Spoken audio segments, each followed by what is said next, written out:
Bueno, chicos, después de haber hecho una introducción a alcanos la clase pasada, la idea es comenzar a ver la reactividad de las distintas familias orgánicas. Hoy hemos planificado hacer hoy la reactividad de alcanos. Tenemos la idea es, o les proponemos, ir siguiendo lo que tenemos en el aula, si les parece.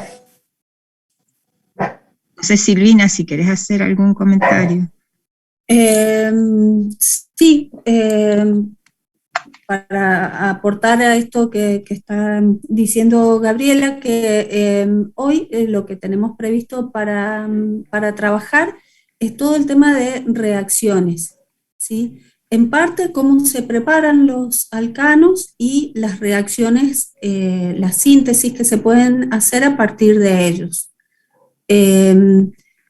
Lo hemos condensado lo más que hemos podido en el aula y por eso vamos a trabajar con ese material directamente mostrándoselos y bueno, después con una votación.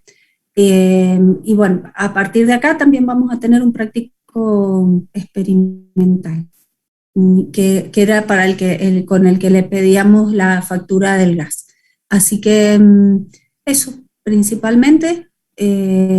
Vamos a empezar entonces este tramo en donde, además de propiedades físicas, vamos a hablar de propiedades químicas. Nada más, Gaby. Bien, comparto entonces pantalla. Bueno, ¿se está viendo? Sí. Entonces, la idea era, sobre reacciones, ver un video del profesor Brunet que habla de manera general en lo que es reactividad. A ver,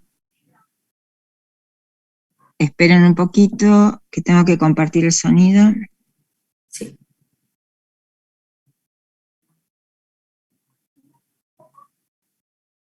Compartir sonido.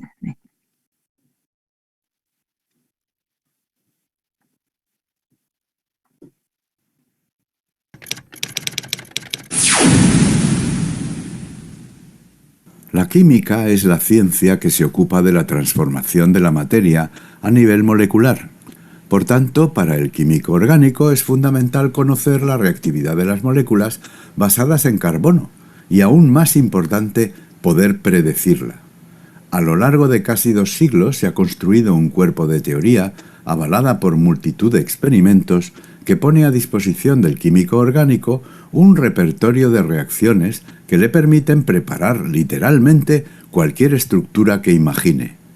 No pienses que ese cuerpo de teoría es difícil e inalcanzable, todo lo contrario. Su fundamento es sencillo. La reactividad de las moléculas se basa en la distribución de la densidad electrónica, ya que cuando 2 átomos o moléculas reaccionan entre sí, lo hacen intercambiando electrones. Una zona molecular con baja densidad electrónica reaccionará con otra zona que tenga alta densidad electrónica. Siempre es así. Si ambas zonas, excedente y deficiente en densidad electrónica, pertenecen a moléculas distintas, la reacción es intermolecular. Si pertenecen a la misma molécula, la reacción será, por el contrario, intramolecular.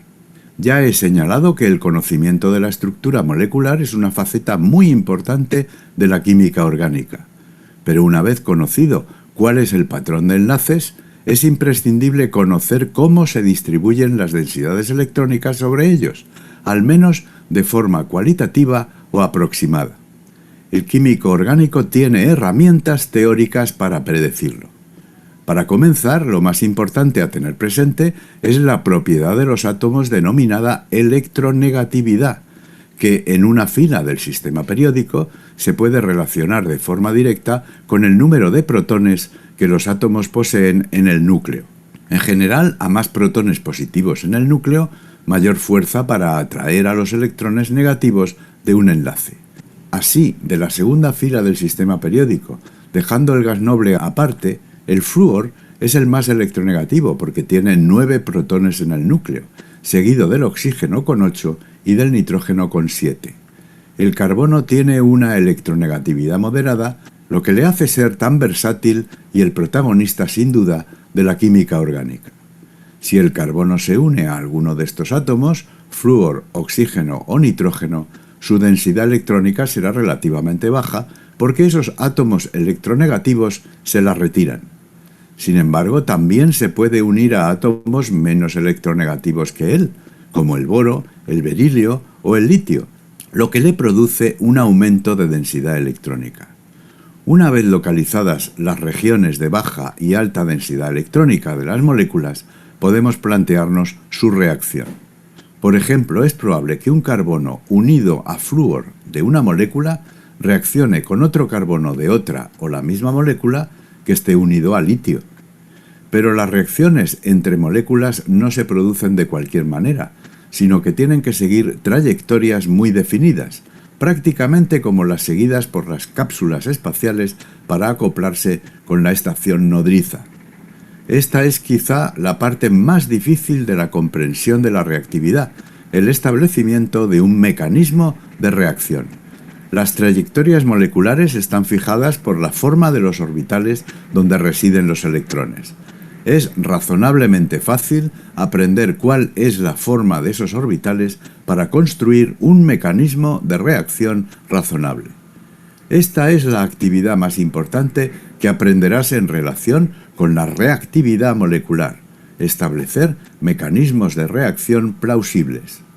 Un mecanismo de reacción es una secuencia lógica de pasos en la que se describe el curso de los diversos ataques que se producen entre los átomos de las moléculas. Mira, por ejemplo, este mecanismo sencillo en el que la molécula sufre la sustitución sobre un carbono de un átomo muy electronegativo, un halógeno, por otro que no lo es tanto, un oxígeno. Mediante el establecimiento de mecanismos de reacción, completamos toda la información necesaria para comprender la reactividad de las moléculas. Mediante el principio de analogía y el razonamiento deductivo, a partir de un mecanismo conocido, podemos proceder, si es necesario, a la predicción de otros. Esta es una de las actividades más importantes del químico orgánico. Lo iremos viendo con detalle en el desarrollo de tu estudio de la química orgánica. Te espera una tarea realmente excitante. Mucho ánimo. Hasta el próximo vídeo. Adiós.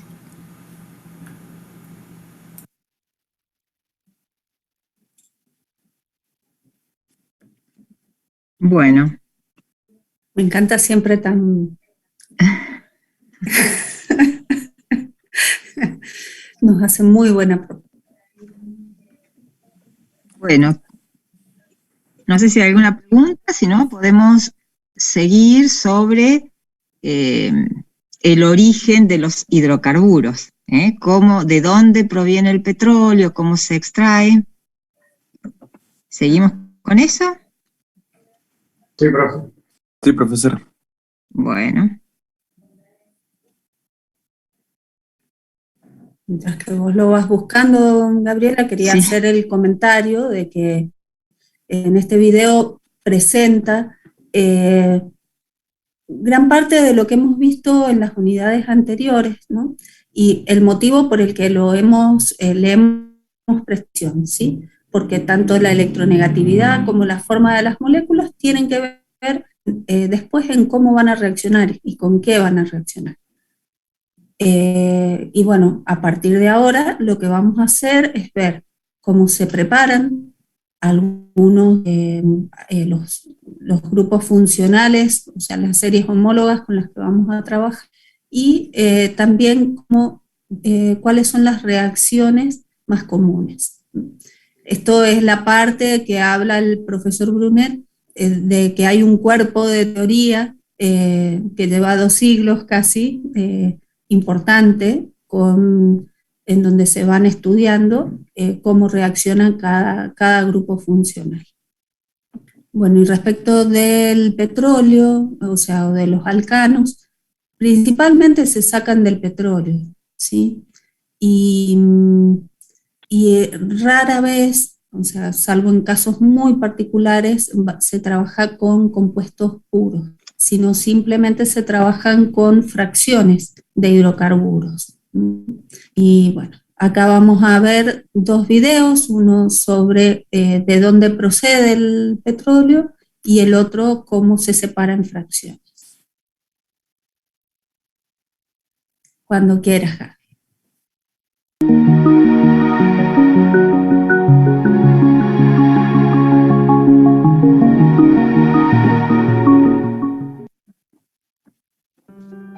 Para conocer la historia del gas y del petróleo, es necesario viajar hacia atrás en el tiempo millones de años, a una era geológica que denominamos Mesozoico.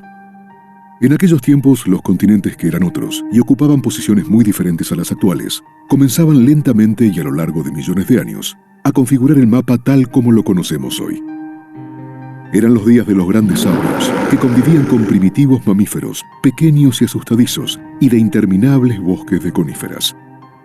En las entradas del océano, que formaban fiordos, bahías y ensenadas, así como en otros ambientes de aguas tranquilas, como grandes lagos, comenzaba el proceso de la formación de los hidrocarburos.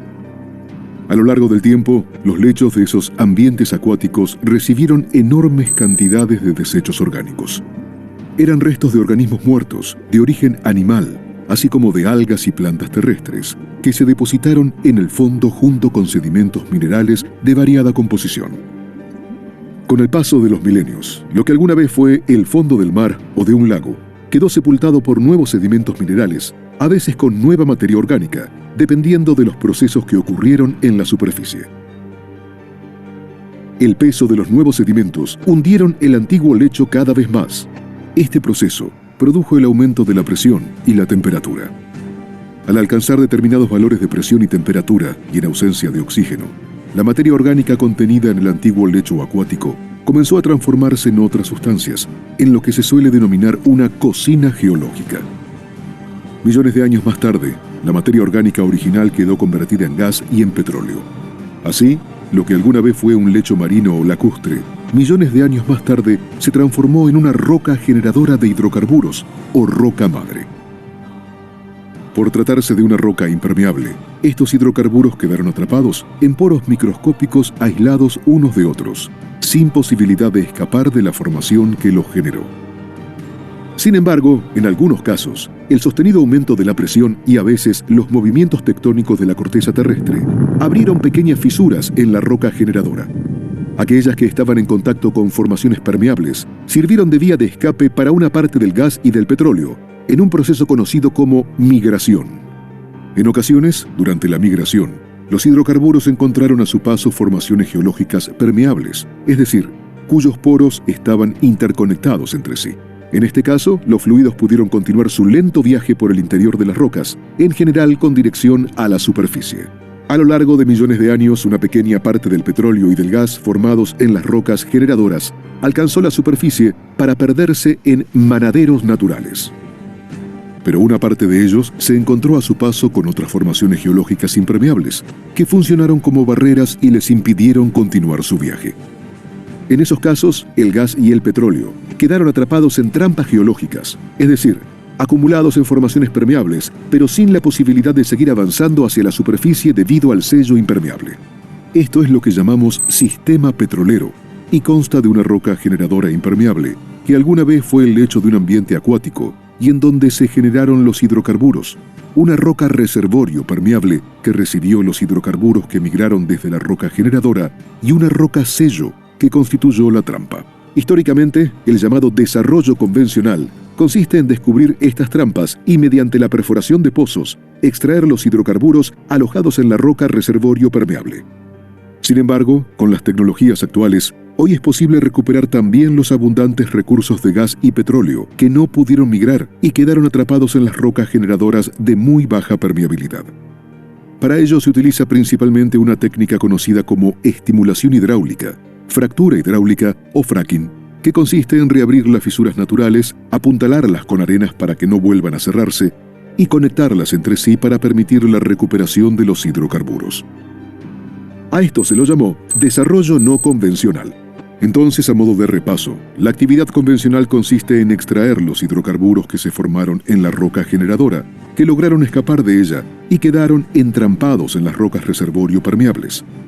La actividad no convencional, en cambio, consiste en obtener el gas y el petróleo directamente de las rocas generadoras, impermeables o de muy baja permeabilidad, con ayuda de la estimulación hidráulica. La posibilidad de extraer hidrocarburos a partir de los reservorios no convencionales abre importantes perspectivas y brinda a muchas comunidades la posibilidad de abastecerse a partir de su propia energía.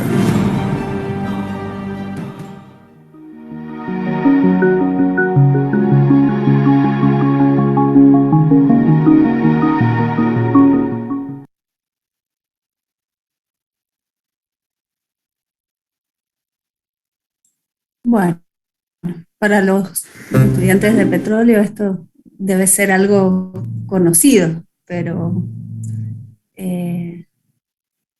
con esto hemos visto la primera parte, que es cómo se extrae el petróleo, que luego se transporta a refinerías. Y acá tenemos el siguiente video. Bienvenidos. Hoy vamos a conocer los diferentes procesos por los que pasa el petróleo en una refinería hasta convertirse en los combustibles, lubricantes y otros derivados que utilizamos en nuestra vida diaria. Pero en primer lugar, aprendamos cómo está constituido. El petróleo es un hidrocarburo formado principalmente por dos elementos químicos naturales, el hidrógeno y el carbono. Estos compuestos, sumados a otros en menor cantidad, se encuentran mezclados dentro del petróleo crudo que llega desde los yacimientos. Para utilizarlos, previamente es necesario separarlos. El crudo se calienta en el horno hasta alcanzar la temperatura de destilación. En la torre de topping empieza el fraccionamiento, separando las cadenas de hidrocarburos. Cuando el petróleo entra en la torre atmosférica, la temperatura hace que los hidrocarburos más livianos se evaporen y asciendan, mientras que los más pesados quedan abajo. Al ascender, los vapores se van enfriando y cuando entran en contacto con las bandejas pasan de nuevo al estado líquido. Así, cada uno de los componentes encuentra su temperatura de condensación y es recolectado en esas bandejas. Los más livianos son el propano y el butano. Estos gases son los utilizados en las garrafas, salen de la torre, se procesan y se almacenan para su comercialización. Las naftas livianas y pesadas, de las que hablaremos más adelante. El querosén, Jet A1, que es el combustible usado por los aviones. El gasoil liviano, que pasará por un proceso para eliminar el azufre contenido. El gasoil pesado, que también deberá pasar por otras modificaciones para mejorar su calidad antes de ser comercializado. Finalmente, en la base de la torre nos encontramos con residuos sin destilar. Pero no son basura. Aún queda mucho trabajo por hacer. Con lo que aprendimos hasta ahora, ¿cómo separaríamos estos residuos? ¿Con más calor? No. Si aumentamos tanto la temperatura, los componentes se carbonizarían. Para realizar este procedimiento está la unidad de vacío, que destila sin alterar la composición a presiones muy bajas. Acá, las sustancias se evaporan a una temperatura menor y no se degradan. De esta manera obtenemos nuevos componentes, gasoil liviano y pesado, que son enviados a un tratamiento para su comercialización posterior, además de un residuo pesado y muy viscoso. ¿Ya no se puede hacer nada más? Claro que sí. El proceso continúa para obtener más derivados. Este residuo está formado por cadenas de hidrocarburos largas y pesadas que deben ser rotas en partes más pequeñas para usarlas. Aquí entra en función la unidad de craqueo térmico o coque. En este equipo el producto se calienta a 500 grados y pasa a las cámaras de reacción. Los componentes pesados se rompen y forman componentes más livianos. Por la parte superior de las cámaras salen los gases que son enviados a la torre fraccionadora, donde vuelven a separarse por destilación, obteniendo otros gases, naftas, gasoil y gasoil pesado. Con todo lo que vimos, podemos asegurar que se puede obtener del petróleo una gran cantidad de compuestos, pero todavía hay más. En las unidades de topping, vacío y coque, obtuvimos gasoil pesado. Necesitamos convertir este producto en uno de mayor valor comercial. Para esto, usamos la unidad de craqueo catalítico, donde partimos las cadenas largas de hidrocarburo del gasoil pesado y formamos numerosos compuestos de cadenas más cortas. Los gases metano y etano, que son el combustible de los hornos de la refinería, los gases propano y butano, utilizados como materias primas en la industria petroquímica, combustible para automóviles, que va a formar parte de la nafta super e infinia, gasoil, que será el combustible de una amplia variedad de maquinarias. Además, si combinamos una pequeña porción de gasoil liviano con una parte mayor del fondo de vacío, obtenemos fuel oil, el combustible de los barcos y las centrales de energía eléctrica. Pero vayamos a ver qué pasa con el más conocido de los combustibles, la nafta. El combustible que viene del craqueo catalítico se fracciona antes de llegar a la mezcla final. La parte más liviana se dirige a la unidad TAME para producir naftas de mayor calidad. La otra parte, junto con las naftas que vienen del topping y del coque, van a la unidad de hidrotratamiento, donde entran en contacto con hidrógeno, y las reacciones químicas suprimen los metales, azufre, oxígeno y nitrógeno. Se eliminan no solo porque bajan la calidad de la nafta, sino que además son contaminantes del medio ambiente. Ahora, sin estos elementos, la nafta será mejorada y se incrementará su calidad modificando las cadenas de moléculas. Una vez realizado este reajuste, están listas para incorporarse a la mezcla final y formular naftas de la más alta calidad, con el mayor octanaje, como Infinia. De esta manera, llegamos al final del recorrido por la refinería. Ahora conocemos cómo y de dónde proceden los combustibles y derivados que utilizamos a diario.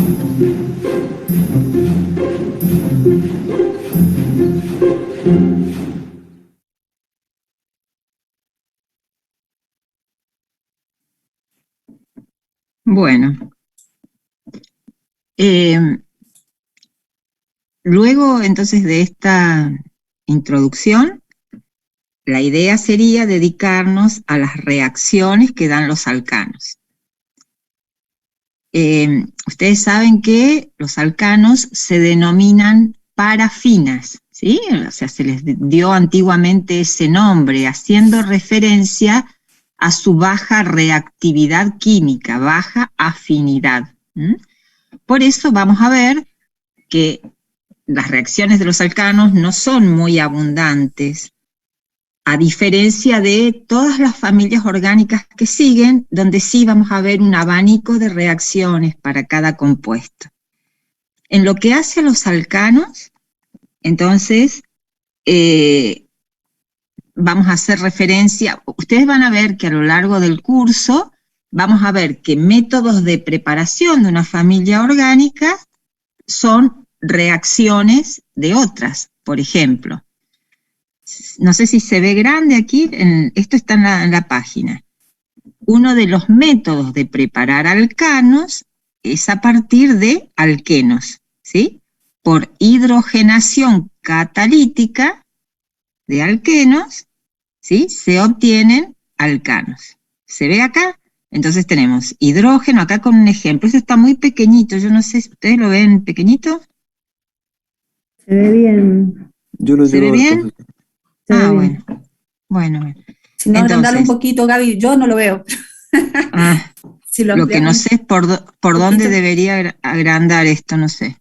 No sé. Te vas a los 3 puntitos de la derecha. Ahí, ahí, y ahí se ve más grande, ¿no?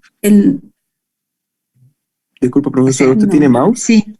Sí, tengo mouse.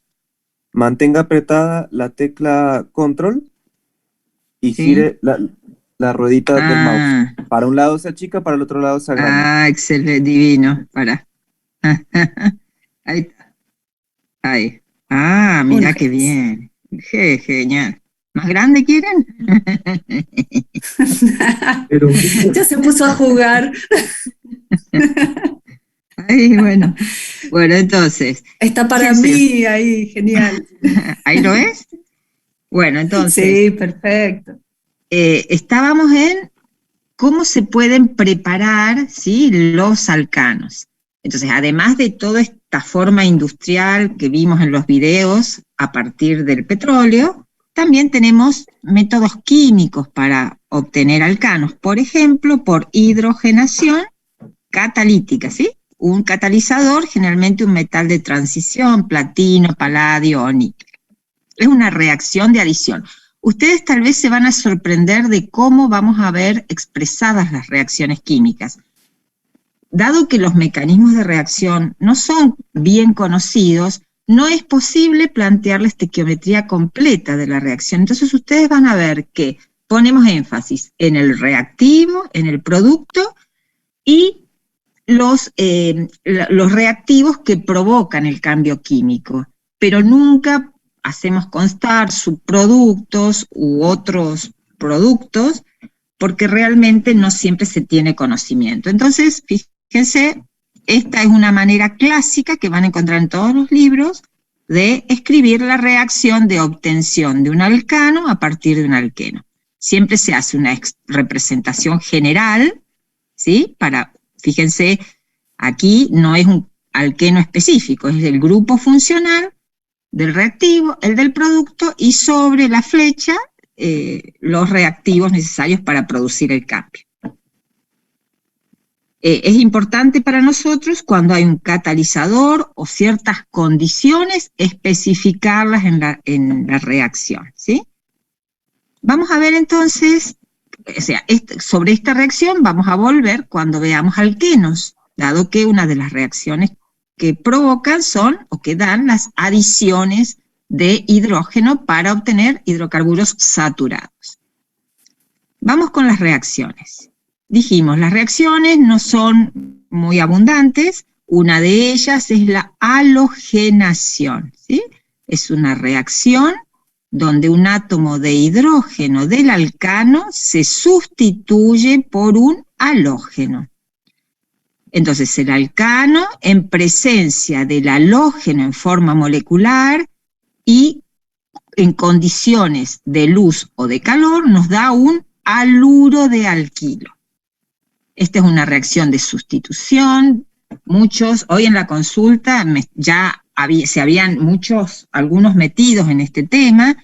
Se dice que es una reacción fotolítica, fotoquímica, porque necesita de la luz para llevarse a cabo, y es una reacción que se lleva a cabo mediante un mecanismo de radicales libres. No es la intención verlo, pero si a alguno le interesa, nosotros lo podemos acompañar, ¿no?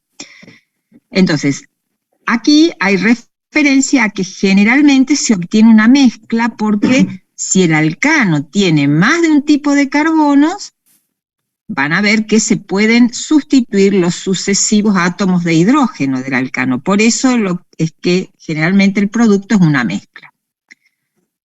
Toda reacción va acompañada por la reactividad, ¿sí? Tanto, en este caso, del halógeno como del tipo de hidrógeno que se va a sustituir. Los halógenos más reactivos, flúor, luego cloro, bromo y yodo.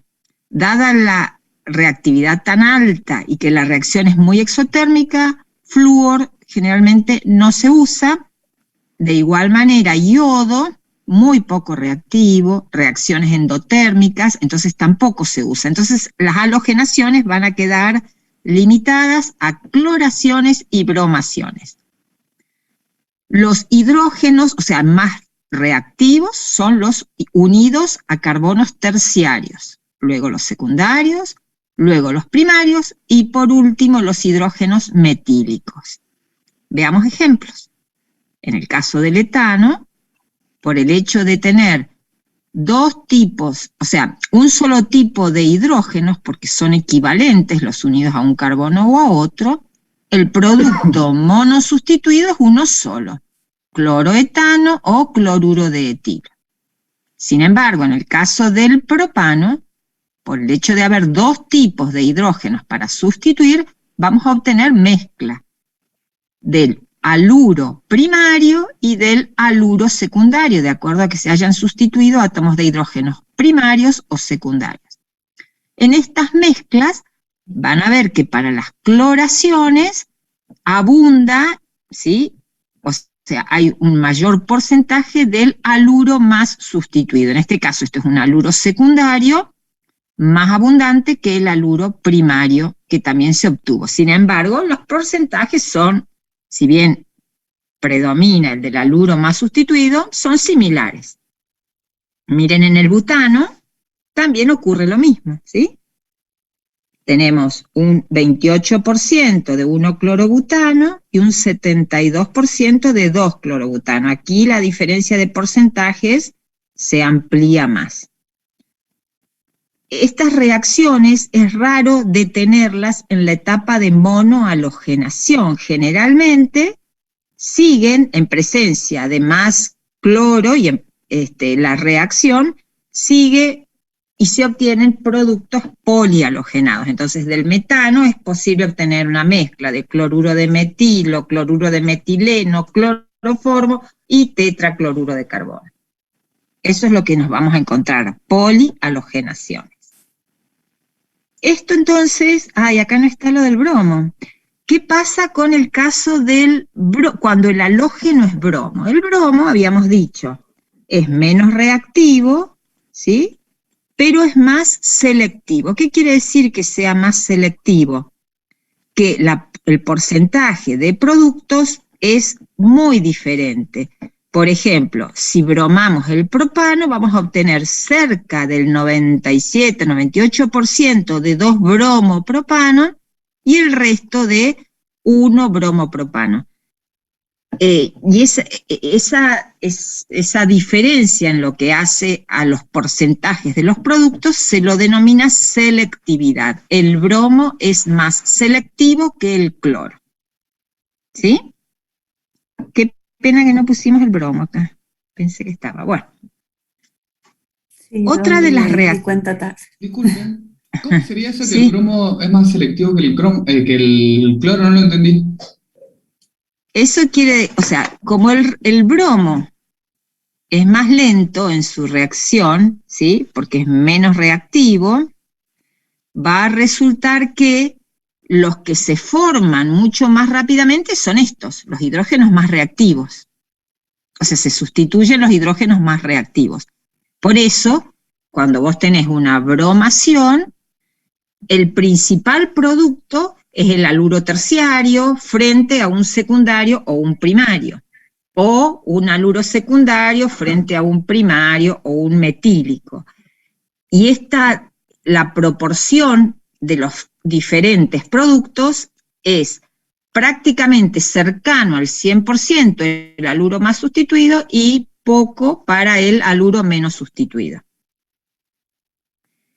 Entonces, tiene que ver, eso se puede explicar con el mecanismo de reacción. Lo que pasa es que no vamos a entrar en esa, por lo tanto manejamos información de tipo experimental, ¿sí? Estos porcentajes nosotros no los podemos anticipar, sino que son de tipo experimental. Lo que pasa es que el mecanismo logra explicar estos porcentajes relativos de un haluro y del otro. No sé si está contestado a la pregunta de la selectividad. Sí, profe, muchas gracias. Ajá. Bueno. Profe. Sí. No me quedaron bien claros los porcentajes. Sí, estos números son experimentales, ¿sí? 45-55, estos son datos experimentales.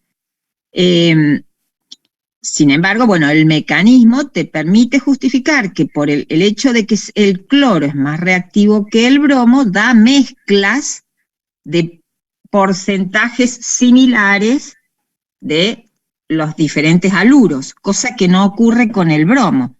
En el bromo, por ser menos reactivo, su reacción de halogenación procede más lentamente y por lo tanto te da en mayor porcentaje el haluro más sustituido. Es decir, cuando es bromo el halógeno, esta diferencia es mucho mayor. Ponele 97% de 2-bromopropano y 3% de 1-bromopropano.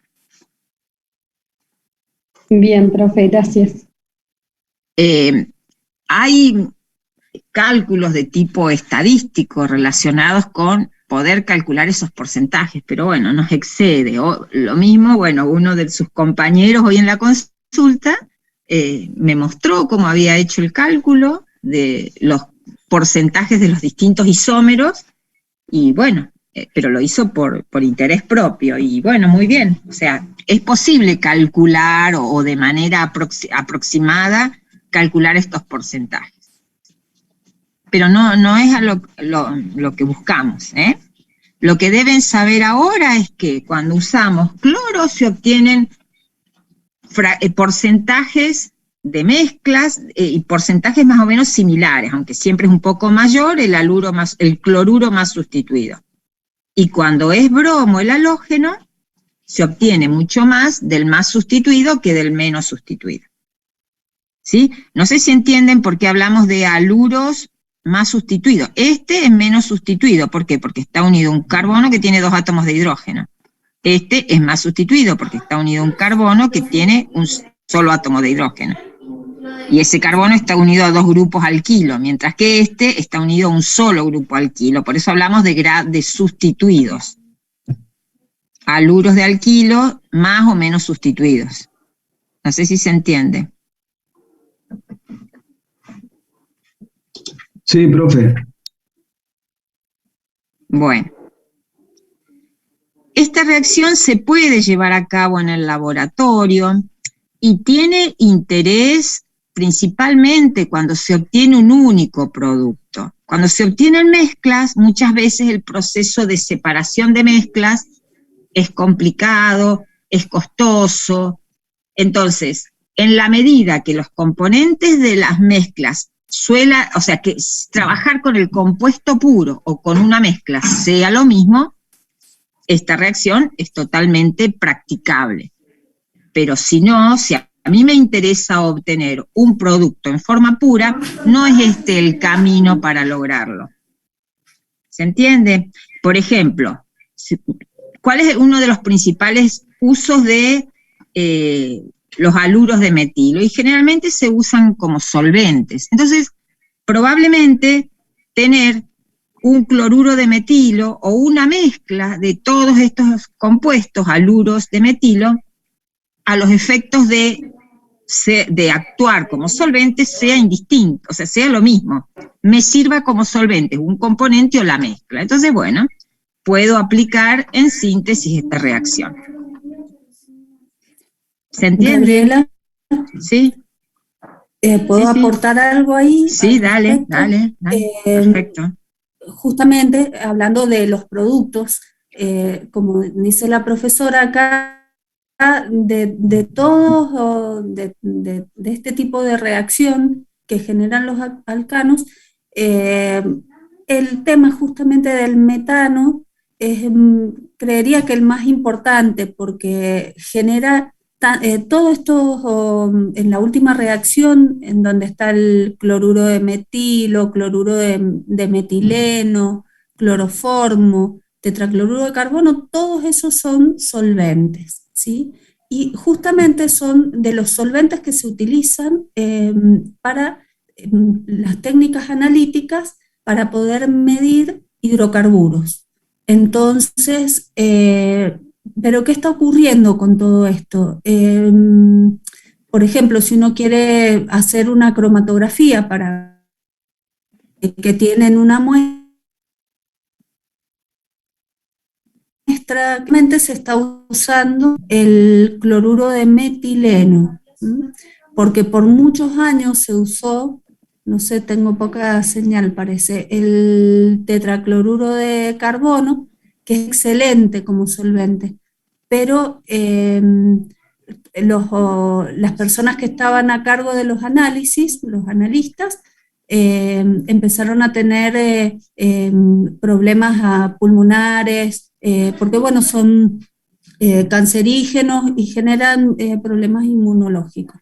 Entonces, actualmente se están retirando todos estos solventes, cambiando las técnicas por otros solventes, como por ejemplo el cloruro de metileno, y se está retirando el tetracloruro y el cloroformo, por todo lo que produce a nivel de salud, ¿sí? Y bueno, este tipo de reacciones cada vez como que está, forma parte del bagaje de reacciones que se pueden hacer, pero cada vez quedan más en desuso, ¿sí? Por eso en parte tampoco vamos a prestarle tanto atención. Eso era lo que quería aportar, Gaby. Bueno, muy bien. Bueno, Otra de las reacciones que ya en el videíto de YPF, donde se explicaba cómo funciona una refinería, es la pirólisis o cracking, ¿sí?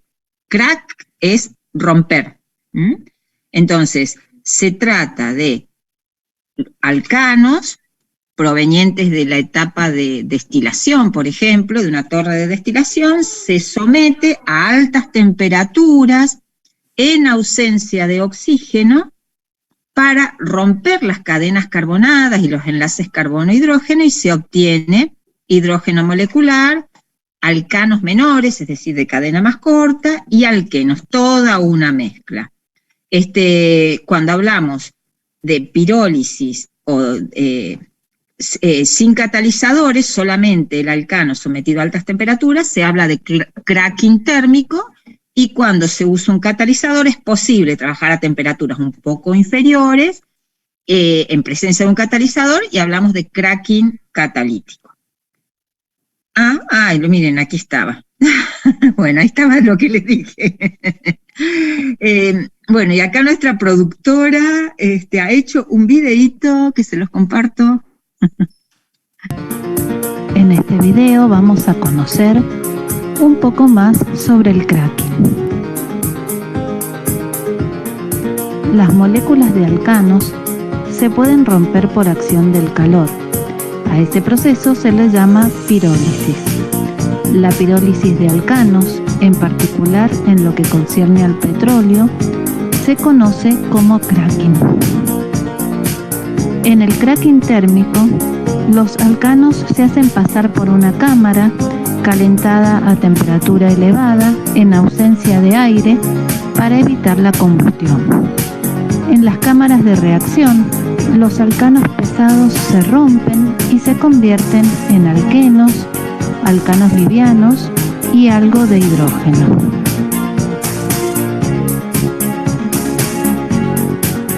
Las reacciones implicadas en el craqueo son muy complejas.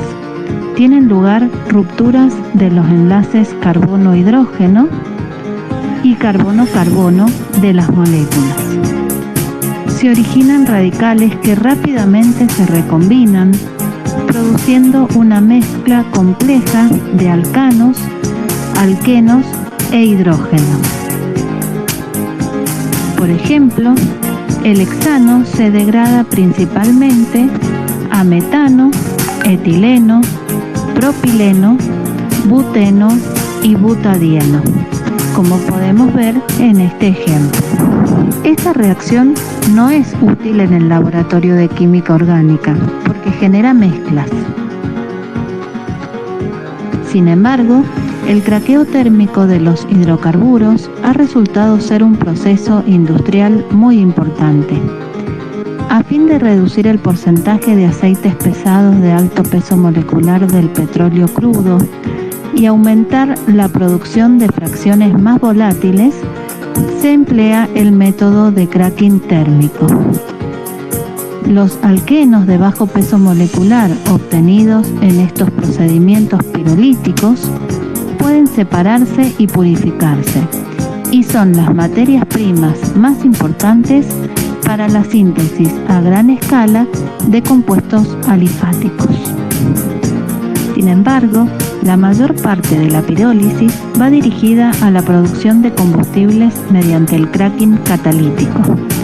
Fracciones más pesadas del petróleo se ponen en contacto con un catalizador de sílice alúmina, finamente dividido, a 450-550 grados Celsius y bajo una ligera presión.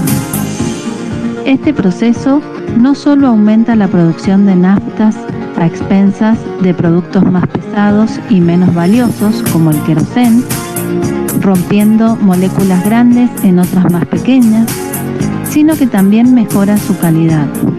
El método genera alcanos y alquenos con las estructuras altamente ramificadas que se desean para las naftas más resistentes a la detonación, cuando no se producen explosiones parciales durante la compresión.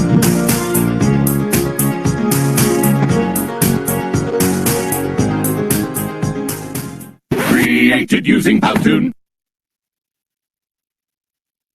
Bueno. Y por último, otra reacción que seguramente han trabajado en química son reacciones de combustión, donde un hidrocarburo puede ser alcano, alqueno, cualquier hidrocarburo en presencia de oxígeno y sometidos a un iniciador, que puede ser una llama, se descompone dando dióxido de carbono, agua y calor. En estas reacciones no me importa los productos dióxido de carbono y agua, sino que lo importante es el tema de la energía liberada, desprendida en forma de calor. No sé si ustedes ya en termodinámica han empezado con la parte de termoquímica o la tienen para más adelante. ¿Han trabajado? Empezando. Están empezando, es decir, es decir que ustedes seguramente van a trabajar con este tipo de reacciones y conceptos de poder calorífico del combustible. Pero bueno, nuestro abordaje es químico exclusivamente, no tanto, o sea, si bien ponemos énfasis en que el producto de interés es la energía en forma de calor, también, bueno, lo vamos a abarcar desde un punto de vista químico. No sé si hay algo para agregar en esto. ¿Es hasta ahí? Esto está. Votación, no sé, votación. ¿Sí? Bueno. Sí. Bueno. Una pregunta. Sí.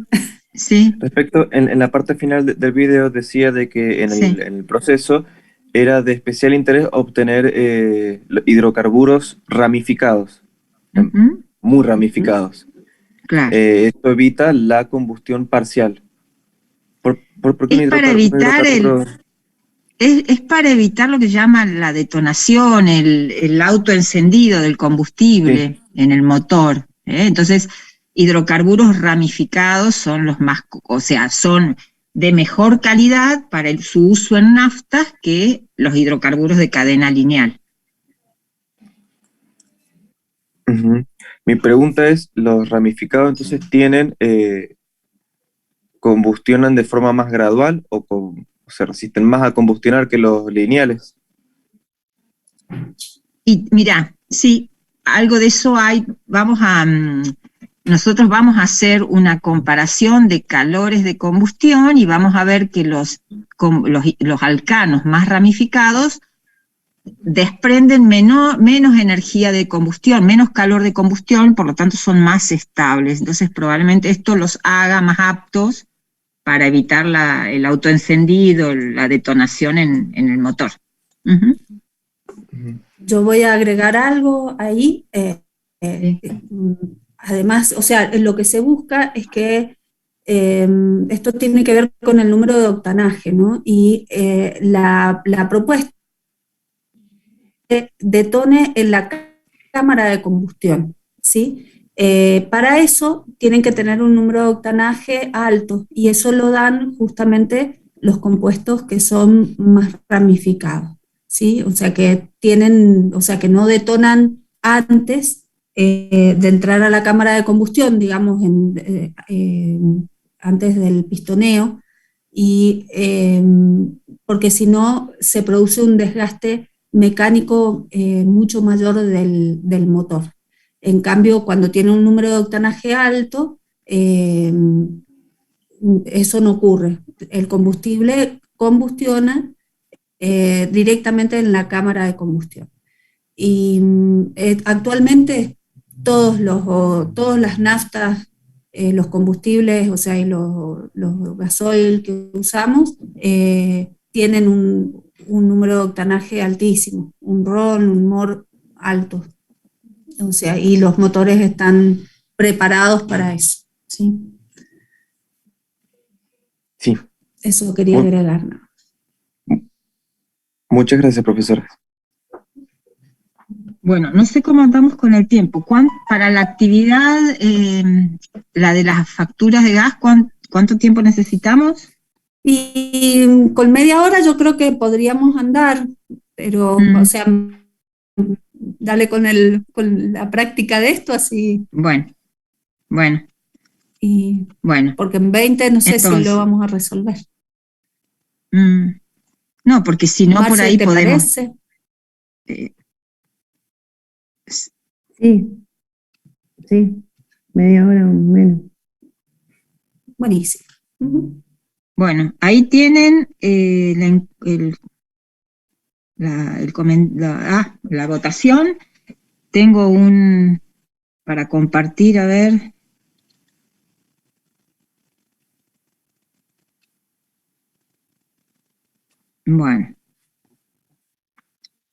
Bueno, la primera no requiere, a ver, la segunda recién requiere ahí imagen, la segunda, la tercera.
Profe, en la pregunta Sí. 3 no se alcanza a ver el isobutano. Ah, ahí va. Ah, mira, quedaba un buen pedazo sin ver. Ahí estamos, muchas gracias.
Unos 10 minutos, hasta más o menos hasta cuándo, hasta qué hora dejamos abierto a la votación.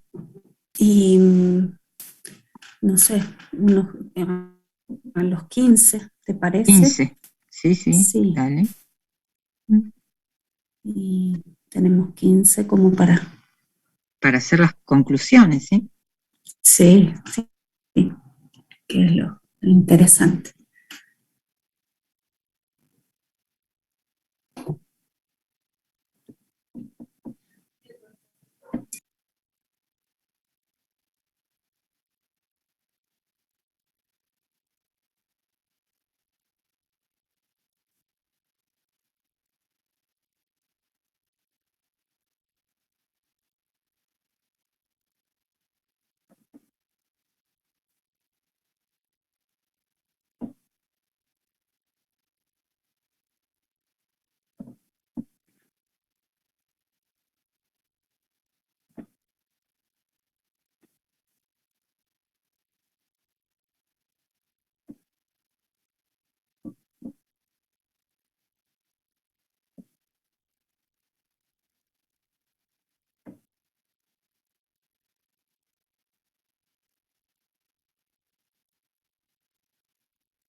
Bueno.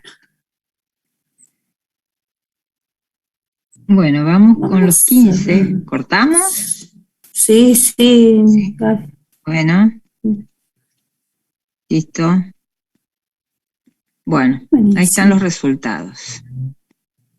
Entonces, la primera pregunta era para clasificar la reacción de halogenación de alcanos, y bueno, es una reacción de sustitución, ¿sí?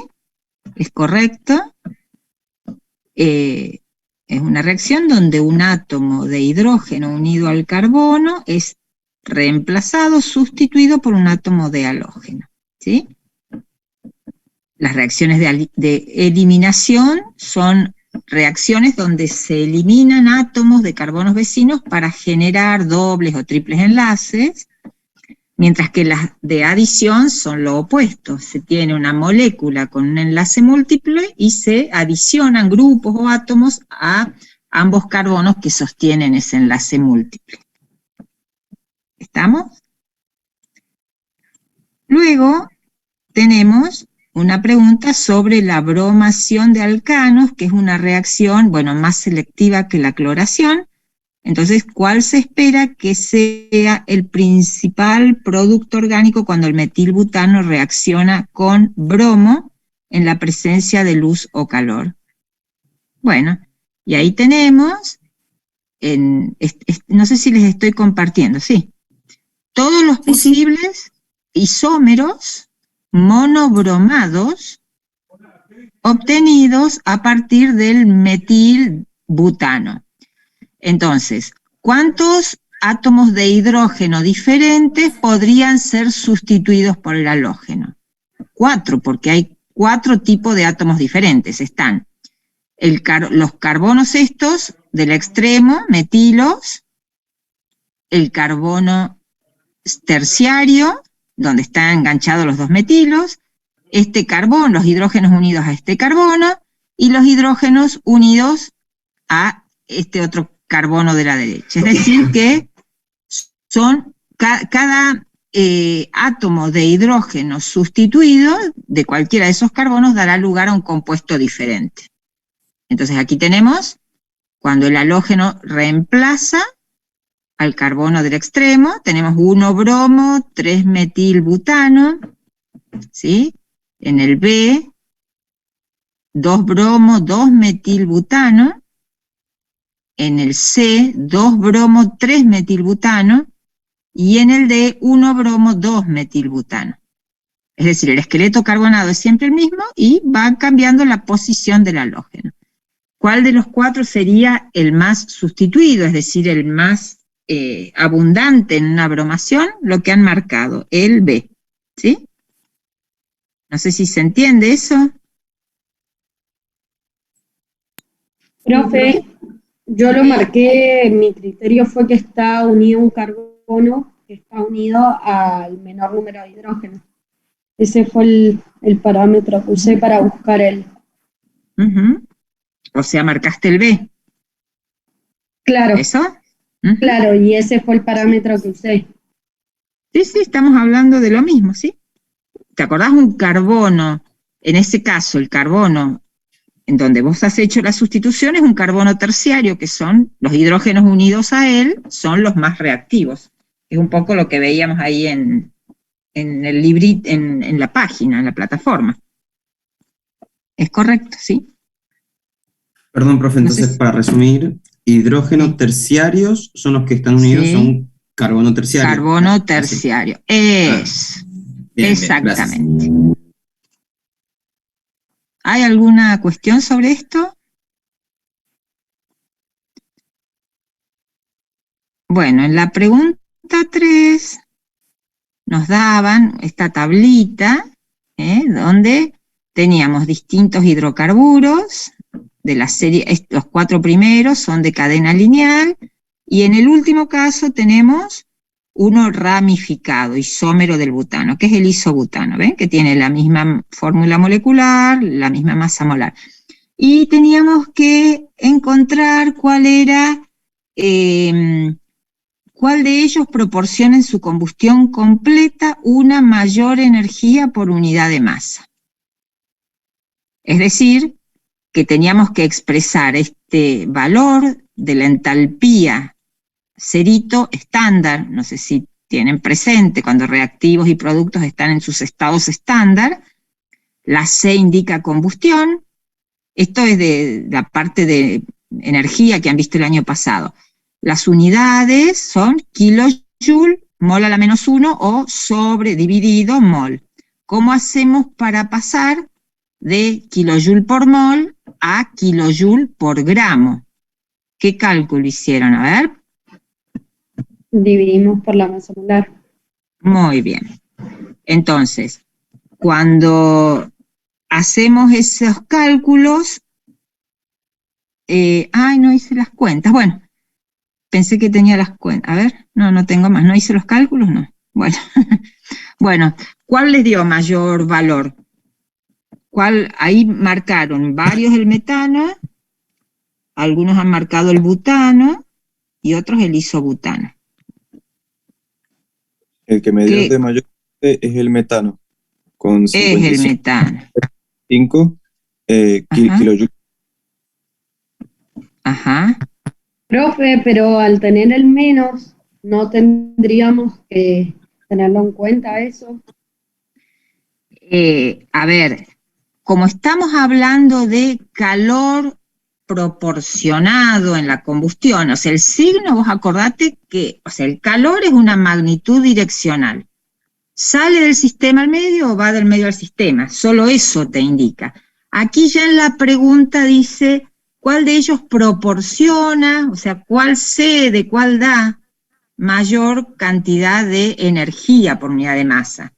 Entonces, como ya nosotros sabemos que este signo menos está indicando que la reacción desprende calor, y como en la pregunta nos dice ¿cuál desprende más cantidad de calor por unidad de masa?, consideramos solo el valor absoluto, ¿sí? Porque ya en la pregunta nos están indicando, nos están preguntando por cuál desprende, cuál cede, cuál da. ¿Se entiende? Entonces no era pensar en que por el hecho de ser negativo, el que fuera menos negativo era el mayor.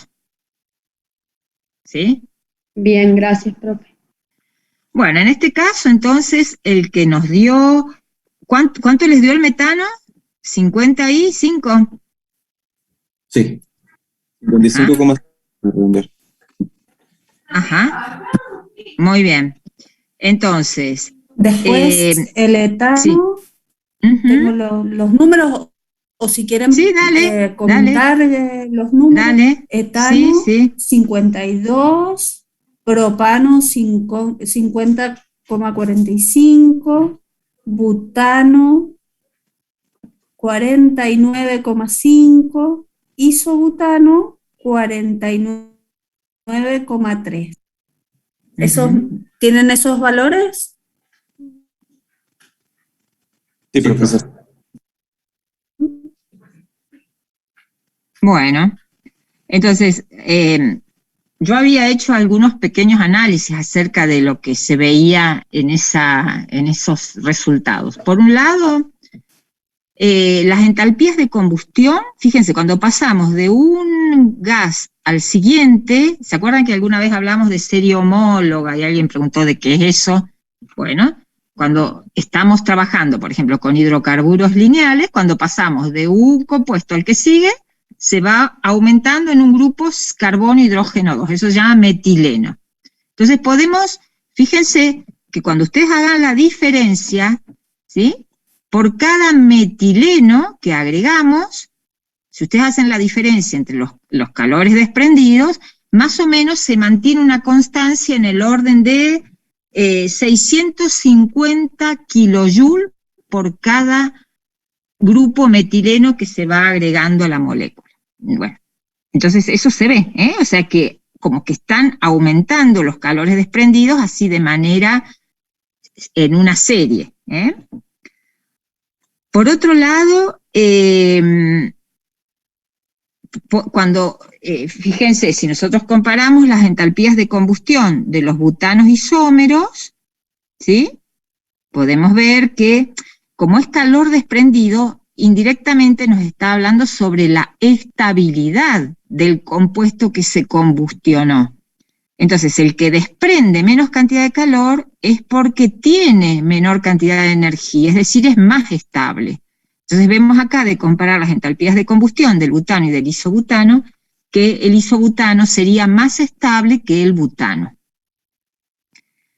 Y por otro lado, bueno, hacer ya efectivamente el metano es el hidrocarburo que mayor cantidad de energía desprende por unidad de masa, y si tenemos en cuenta el gas natural está formado principalmente por metano, es decir, que tiene alguna relación esa cantidad de energía por unidad de masa superior a que el gas natural esté constituido principalmente por este hidrocarburo, ¿no? El que mayor capacidad o mayor cantidad de calor desprende por unidad de masa. No sé si hay algún comentario así para hacer. ¿Algún otro? No, yo solo, bueno, esto que los calores de combustión se utilizan desde hace mucho tiempo para determinar la estabilidad de los compuestos orgánicos. Muy claro. Básico en comparación a todo lo que desarrollaste. Bueno, y luego las últimas son referidas a lo que es el cracking, qué significa, cuál es el significado. Entonces, bueno, han dicho efectivamente ruptura de enlaces carbono-carbono por acción del calor, para obtener fracciones de menor masa molecular, es correcto. Acerca del cracking térmico, la falsa es que procede, o cualquier cracking térmico catalítico, sin oxígeno, ¿sí? O sea, es importante para que no se produzca la combustión que no haya oxígeno en el equipo donde se está llevando a cabo la pirólisis. Pero las otras opciones son correctas. Tiene lugar a altas presiones y temperaturas, produce mezclas, alcanos, alquenos e hidrógeno, y tiene lugar por medio de radicales. Y luego hay un enunciado sobre lo que es el cracking catalítico. Dice: uno de los métodos para producir combustibles de mayor calidad es el craqueo catalítico, que genera alcanos y alquenos con estructuras altamente ramificadas. Es verdadero. Bueno, esto sería todo. No sé si hay alguna pregunta.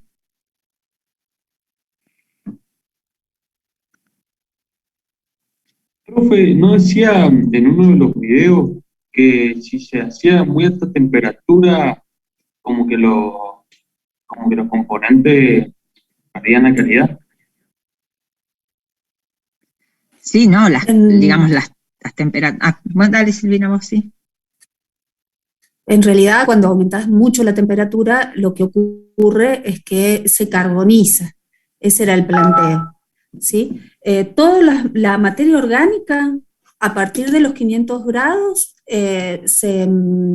digamos, combustiona y se transforma en dióxido de carbono, ¿sí? Entonces, a partir de 500 grados, sobre todo los hidrocarburos. Por eso es que se trabajan en temperaturas cercanas, ¿sí? Pero, y en ausencia de oxígeno. Porque si no, directamente sabes que bueno, inclusive hay una parte que se carboniza. O sea, cuando la combustión no es completa, produce carbono. No sé si le respondí la pregunta. Y entonces la 5, la primera no sería falsa, ¿no? O sea que, ¿cuál es el límite? Que ocurre a ver, altas ¿qué presiones dice? y temperaturas, el cracking. ¿Y sí? ¿Es así o no? ¿Por qué decís? Lo que pasa es que aquí, bueno, todo es relativo, altas presiones y temperaturas, sí, ¿respecto de qué? Pero bueno, respecto de las normales. Claro. Y saber eso, que ahí inclusive en el aula vas a tener entre 400 y 600. Obviamente depende del tipo de equipo, o sea, acá ya estamos hablando, digamos, de operación, ¿sí? De operaciones. Es complejo a veces para nosotros dar esta parte solamente desde el lugar de la química, porque depende del equipo con el que estés trabajando también. Y bueno, si estás trabajando a altas presiones pueden ser 10 atmósferas o 80, ¿sí? Así que depende del equipo.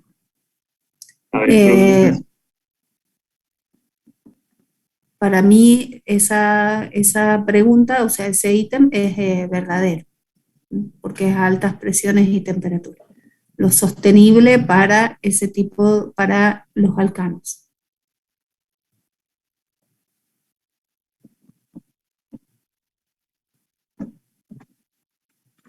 Bueno, no sé si hay preguntas o empezamos la otra tareita, la otra actividad. Si no hay más preguntas, arrancamos con el práctico, con la factura del gas.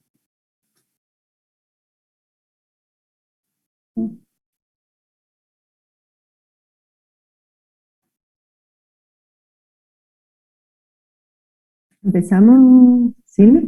Sí, sí, Marcel. ¿Querés ir compartiendo? Bueno, sí. Espérame que no sé si me...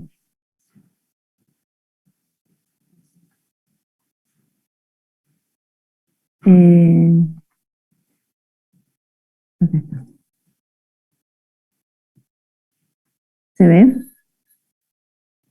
Ahí empieza, ahí apareció.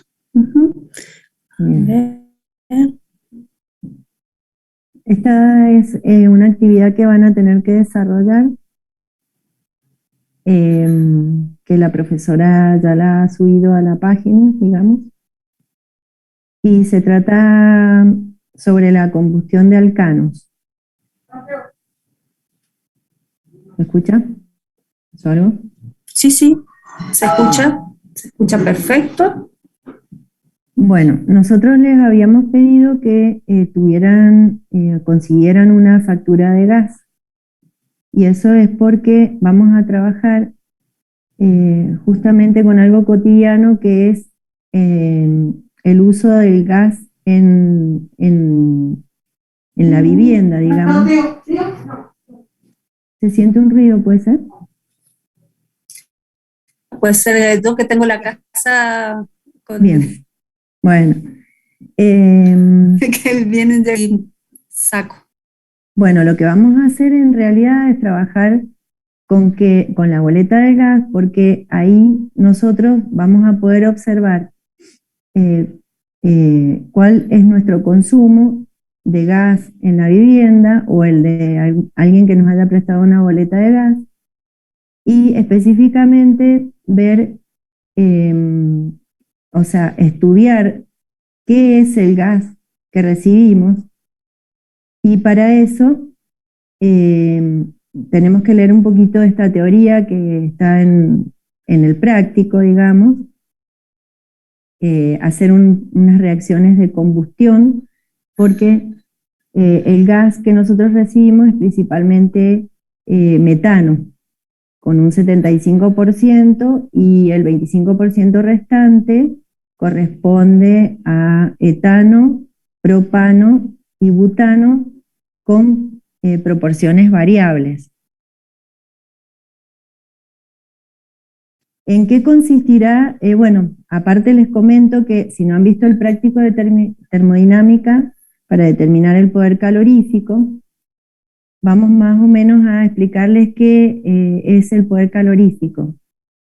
En definitiva, ustedes vieron en las reacciones de combustión de los alcanos que el alcano en presencia de oxígeno y con una temperatura determinada se va a transformar en dióxido de carbono y agua. El poder calorífico, y ahí se libera una energía que es la energía de la combustión y que justamente cuando la podemos medir es el poder calorífico. De acuerdo al método de medición que uno utilice, va a poder determinar el poder calorífico inferior, que es específicamente por el combustible, y el poder calorífico superior, que es si lo medimos en conjunto con el calor que puede proveer el vapor de agua que se ha producido en esa reacción. Una vez que tenemos entendido lo que es el poder calorífico, vamos a poder en estas tablas, la voy a poner un poquito más grande. En esta tabla nosotros tenemos datos sobre los distintos combustibles que se pueden utilizar con su poder calorífico inferior, PCI, y algunos datos de poder calorífico superior. Por ejemplo, en el caso del gas natural, solamente tenemos datos del poder calorífico superior.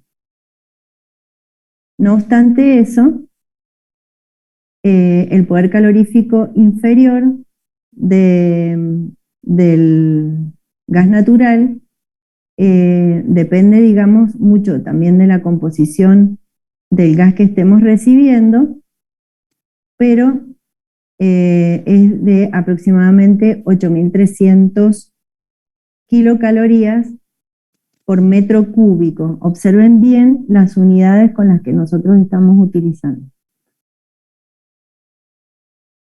La actividad en qué consiste. Resulta que el servicio de suministro de gas en nuestro país es a través de la empresa Ecogas. Ecogas instrumenta un reglamento del servicio en donde nosotros en este link lo vamos a poder consultar. Ustedes pueden verlo ahí. Es un reglamento bastante extenso. Si ustedes quieren leer todo, van a tardar bastante, pero de todas maneras, hay partes, digamos, que son muy importantes para que nosotros entendamos qué es lo que estamos recibiendo desde una empresa que provee un servicio y que aparte, en ese reglamento van a encontrar cómo nos cobran a nosotros ese servicio y cómo miden lo que nosotros recibimos en nuestras casas. Este es el reglamento, que ya les digo que ustedes lo pueden consultar y lo van a necesitar para responder algunas preguntas del práctico. No sé si están viendo el reglamento en este momento. No, profe, estamos viendo el Word. Ah, porque no lo dejé de compartir, perdónenme, pero un segundito.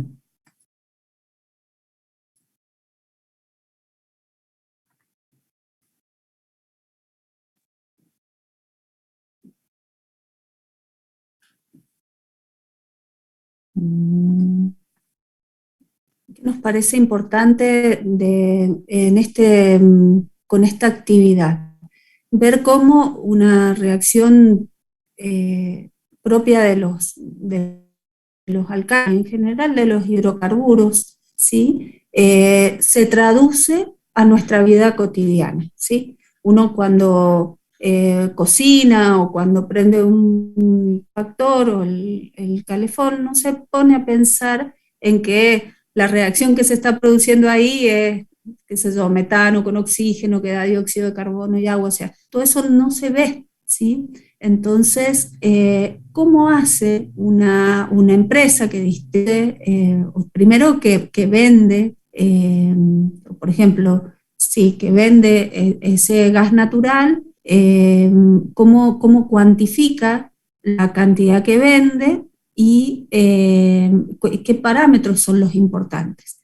Y esto lo planteo porque la semana que viene vamos a trabajar con otro práctico que habla del, digamos, de qué valores son importantes para tener en cuenta cuando en un yacimiento se quiere sacar petróleo y llevar. ¿Sí? Acá el gas normalmente proviene de los yacimientos y para distribuirlo, para la venta, se tiene entonces el poder calorífico, ¿sí? Porque acá lo principal que se mira es eso. Respecto a eso, es cuánto paga, digamos, el distribuidor al yacimiento y cuánto cobra o cómo le cobra al usuario de este combustible, que en este caso es gaseoso, ¿sí? Por ejemplo, en el caso del gasoil, de la nafta, son líquidos. Entonces, en vez de estar referidos a kilocalorías por metro cúbico, como es este caso, lo van a tener referido a kilocaloría por litro. O en el caso de que fuera leña o biomasa, la unidad es kilogramo.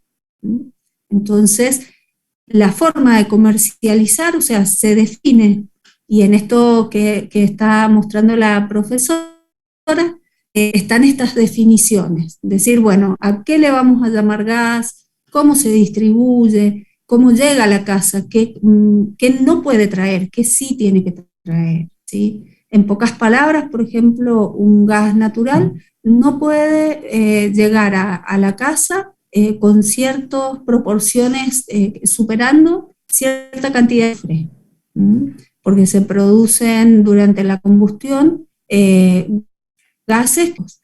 No puede ir acompañado de un exceso de vapor de agua, que no sea la propia, digamos, de combustión, porque estarían diluyendo, digamos, el gas que llega a red.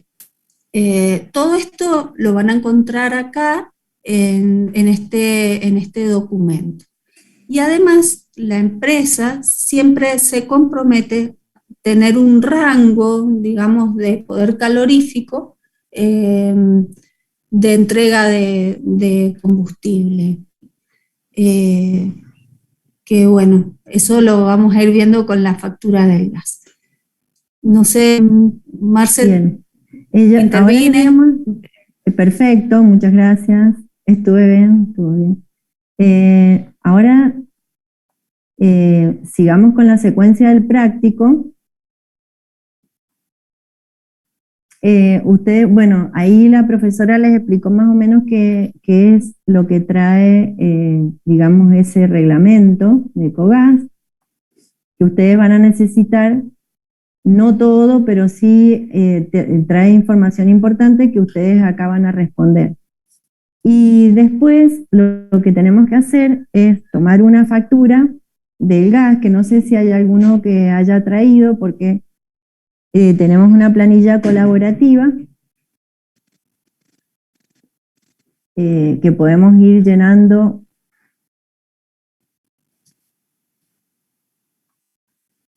¿Se ve la planilla o no? ¿No? Todavía no se ve. Estamos con el práctico, no la vemos. Ahora voy a volver a compartir. La planilla, acá está. Si no, podría sacar el link y pasarlo al chat para que lo tengan podemos hacer eso para que ustedes puedan ingresar ahora. La idea con la planilla colaborativa, nosotros hemos cargado facturas nuestras, ¿sí? Dependiendo de la zona en donde vivimos, y la propuesta que ustedes encuentren en su factura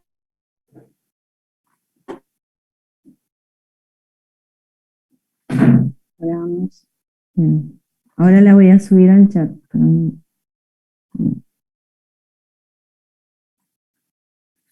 Si alguien tiene la factura, ese es el link de la planilla. La planilla no sé si se ve en este momento. Sí, profe, ahora se ve. ¿Se ve la planilla? Sí. Bueno, fíjense si ustedes tienen, Profe, disculpe, me dice que necesito acceso, que tengo que solicitarlo.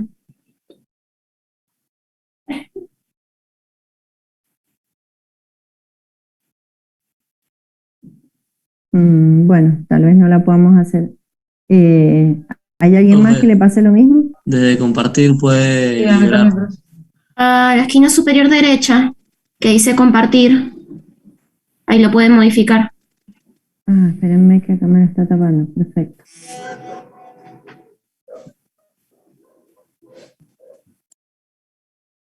Espérenme un segundo. Lo que Abajo pasa es tiene que poner a cambiar cualquier persona con el enlace. Perfecto. Y ahí tiene que copiar el enlace y mandarnos ese enlace.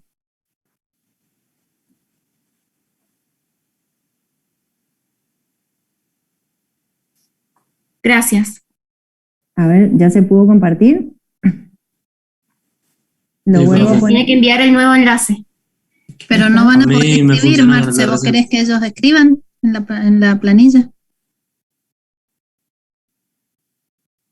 Tenés que... Estaba permitir editar. Puede ser. Claro. A ver.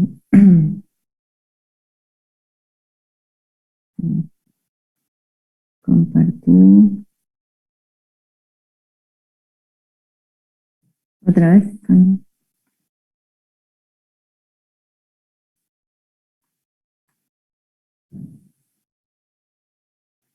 Vamos de nuevo. Y copiar el enlace. Perfecto. Vamos de nuevo con el enlace.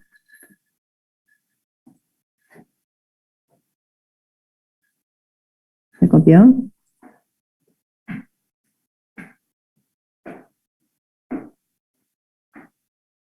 ¿Ahora sí pueden? Sí, profe, ahora sí. Perfecto. Había que seguir muchos pasos.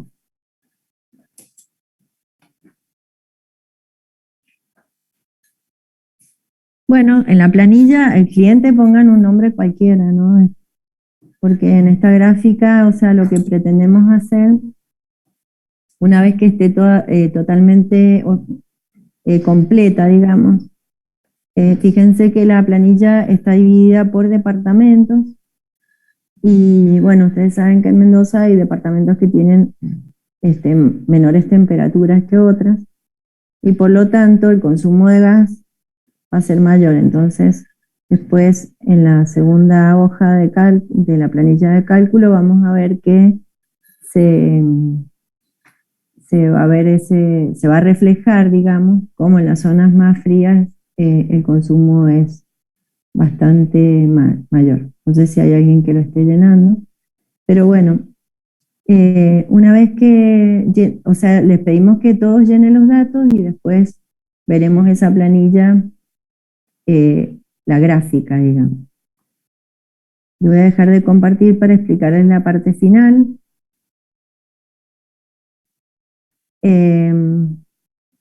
Del práctico.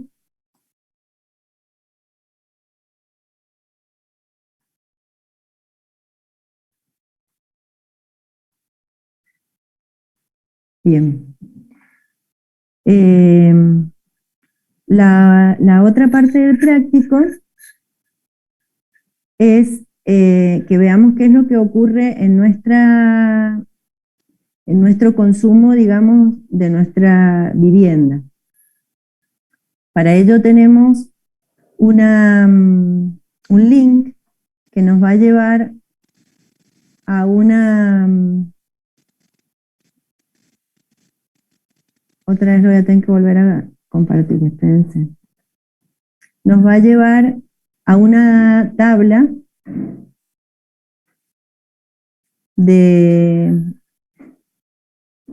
Enargas, que es el ente regulador del consumo de gas, que es quien nos protege, digamos, de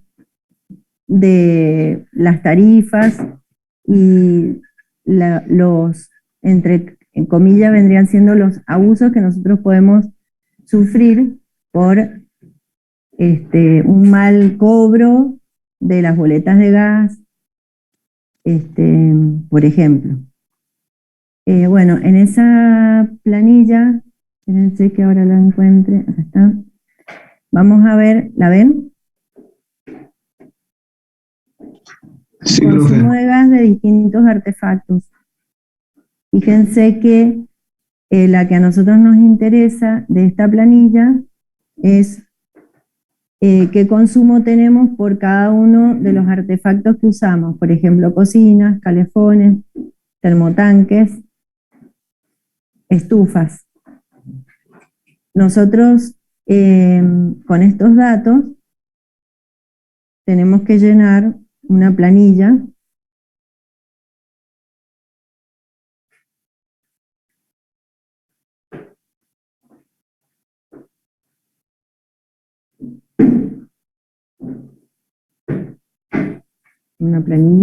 espérense.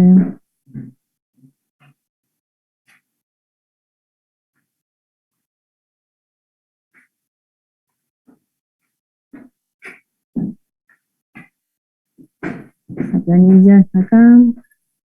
Entonces, de acuerdo a los distintos artefactos que usamos en el hogar, vamos a llenar y vamos a poder tener el consumo en metros cúbicos hora por nuestra vivienda.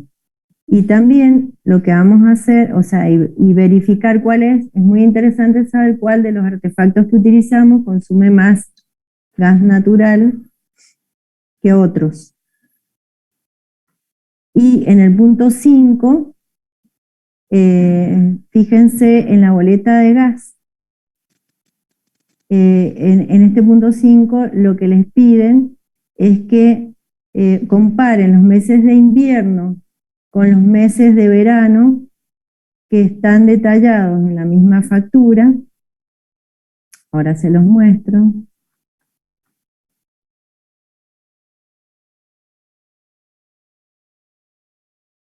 Estamos la factura de gas, acá por ejemplo. Fíjense que en la factura de gas, ¿se ve? Sí, profe, se ve. Fíjense que en la facturita de gas, ustedes van a ver, está dividido en 6 periodos. En este caso, bueno, como la hemos recibido en el periodo 4, este es el periodo 4 del año 20 hasta el periodo 4 del año 21. Van a ver el periodo 4, 5, 6, 1, 2, 3 y periodo 4 del 21. Fíjense, si ustedes la observan, ¿cuál creen que sería? Estos son los consumos. Fíjense las diferencias. ¿Cuál sería el periodo de verano? Periodo 1, por ejemplo, periodo 2, abarcaría los meses menos fríos, por eso hay menos consumo. Si ustedes hacen un promedio de los consumos altos y un promedio de los consumos bajos, van a obtener aproximadamente el consumo o la diferencia de consumos que tienen por el consumo de lo que sería la calefacción.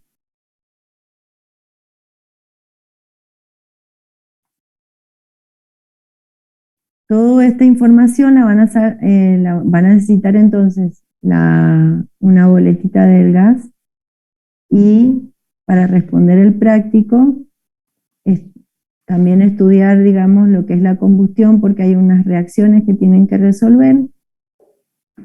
Van a necesitar el reglamento para responder respecto de la pureza y de las características de calidad que tiene el gas que ustedes reciben,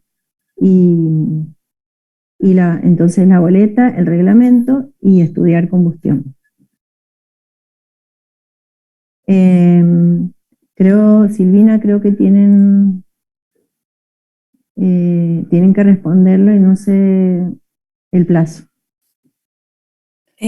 Sí, esto lo tienen que plantear con esa información que tienen ahí, volcarla en un informe, o sea, con las preguntas, y a partir de ahí eso, entregarlo como tarea en un PDF, y vamos a darles 10 días para que, a partir de hoy, digamos, 10 días para resolver.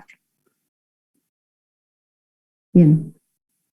Tengan en cuenta que para estos temas, todo lo que aparezca como actividad experimental, están las horas de consulta de Marcela y de Sergio Bardaro, que uno de los profes que está generalmente en la tarde, para resolver cualquier duda al respecto.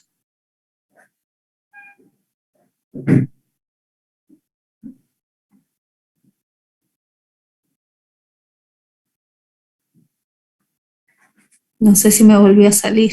Ay, Dios. No, está. Me está haciendo renegar el internet hoy día. Buenísimo. Ahí estaríamos entonces. Sí, no sé si tienen alguna pregunta. Profe, le hago una pregunta. Concluyendo el día de hoy. Sí.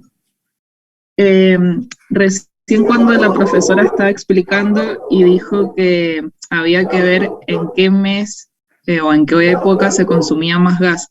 Eso sale en una misma factura porque yo no tengo gas natural en mi casa, entonces tengo que ir a algún vecino que me preste. Y no sé si con una es suficiente o le tengo que pedir más de una. No, con una. Pues ahí con una sola es suficiente, porque ahí vas a encontrar un diagrama de barras que la lo comparto, no sé si lo podés volver a... Sí, ahí que te lo muestre. Ahí te lo comparto un segundo. Prácticamente, o sea, en la boleta de gas todos los meses nos llega prácticamente un año de consumo, porque parte de lo que nos cobran tiene que ver con cuánto hay un valor de referencia, o sea, que van a encontrar un R que nos cataloga como usuarios de consumo bajo, medio o alto, y tienen que ver con este consumo de los meses anteriores. ¿Se está viendo la boleta? Sí, ahí lo veo. Los que consumen gas por, digamos, el servicio de cañerías de Cogas. Bien. Acá está, eso es lo que estábamos hablando recién, que acá tenemos un periodo facturado un año entero, digamos, o sea, un periodo de consumo, se muestra en estas barritas por bimestre. El bimestre 1 corresponde a los meses de más calor, debe ser diciembre, enero, generalmente, o algunos tienen enero, febrero. Fíjense, acá en estas barras se puede ver cómo aumenta el consumo en el invierno y disminuye mucho en el verano. Listo, profe, gracias. Bueno.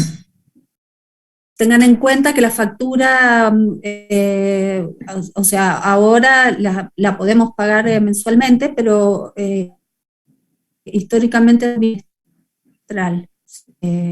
La medición se hace bimestral y después dividen la factura en 2 meses. Pero es vienen mirando el medidor una vez cada 2 meses.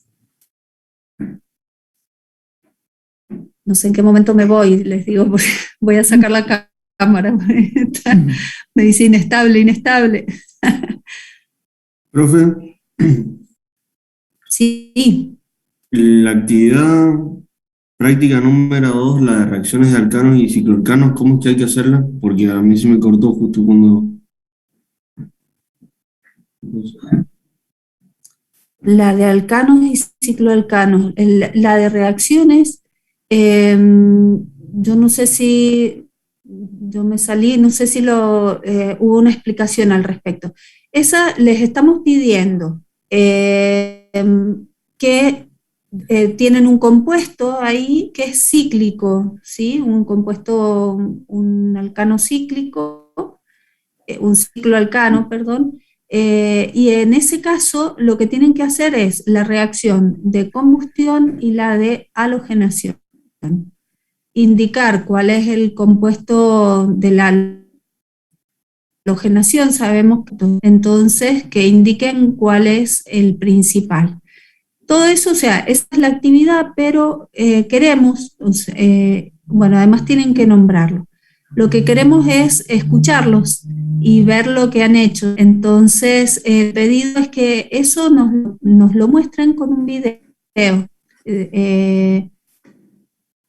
Se vea la reacción y que tratando la reacción, ¿sí? Esto, por ejemplo, si tenemos metano más cloro en presencia de luz ultravioleta o calor, que va a dar clorometano más ácido clorhídrico, ¿sí? Eso, mostrando la reacción, tiene que estar ustedes explicando activos y los productos. Para la halogenación y, bueno, con la combustión que no sabemos todo, o sea, también que esté escrita la reacción. ¿Queda claro? Profe, ¿el compuesto del metilciclopentano? Sí. Sí, metilciclopentano. Profe, le hago una pregunta. Metilciclopentano lo tienen que halogenar. Sí. Yo estudio con una compañera, ¿podemos hacer el trabajo juntos? Tenemos, con eso, el año pasado lo estábamos haciendo de esa forma, pero el tema es que queremos escucharlos a cada uno, porque esto después muchas veces pasa que no saben expresarse, ¿sí? En lenguaje químico. Entonces, en la actividad, o sea, nosotros no les estamos diciendo que es individual, o sea, pueden hacerla en conjunto, pero cada uno tiene que grabar su video, ¿sí?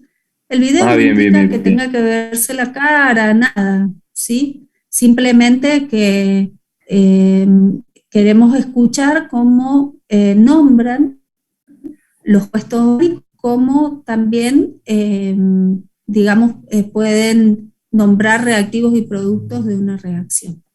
Entonces, el trabajo en sí es individual. No se rebusquen mucho, sí, lo pueden hacer simplemente como un